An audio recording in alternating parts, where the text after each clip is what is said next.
عدل نامہ رسول صلی اللہ علیہ وسلم قسط نمبر 3۔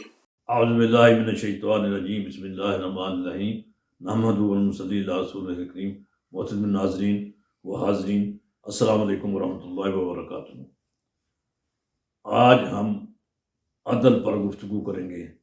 آپ جانتے ہیں اس وقت پاکستان میں عدالت عظمیٰ عدل کے سلسلے میں کافی پیش رفت کر رہی ہے۔ اللہ کا شکر ہے کہ ہماری عدلیہ کو ایک عرصہ دراز کے بعد، بلکہ قیام پاکستان کے بعد پہلی دفعہ احساس ہوا ہے کہ اسے اپنا کام اسی انداز سے کرنا چاہیے جس کا یہ کام مستحق ہے۔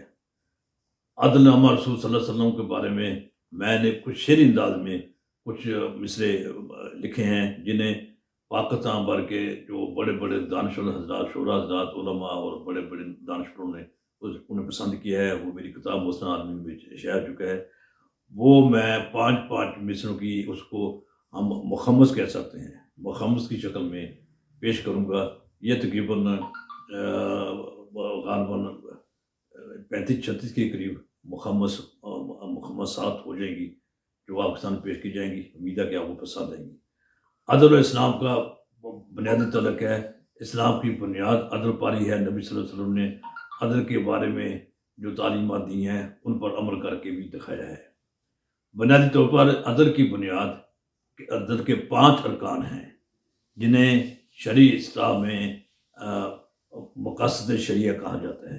وہ ہیں انسانی یعنی جان کا تحفظ، اس کے بعد عقائد یا مذہب کا تحفظ، عقل کا تحفظ، انسانی عزت و آبرو خاندانی وقار کا تحفظ، اور جائیداد اور مال کا تحفظ۔ یہ 5 چیزیں ہیں جو ارکان عدل کے ارکان ہیں۔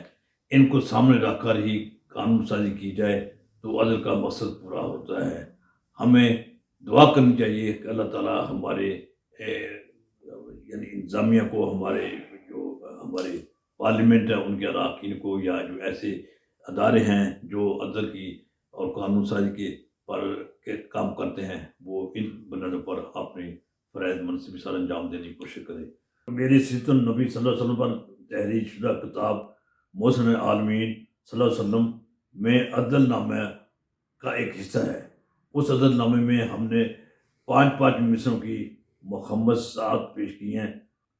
مخمص نمبر 3، عدل وہ ہے جو نقیض ضرر ہو، عدل وہ ہے جو وجہ سکون جگر ہو، عدل وہ ہے جو پر از خیر خبر ہو، عدل وہ ہے جو ہر جہت پر اثر ہو، عدل وہ ہے جو مثل طالب عمر ہو۔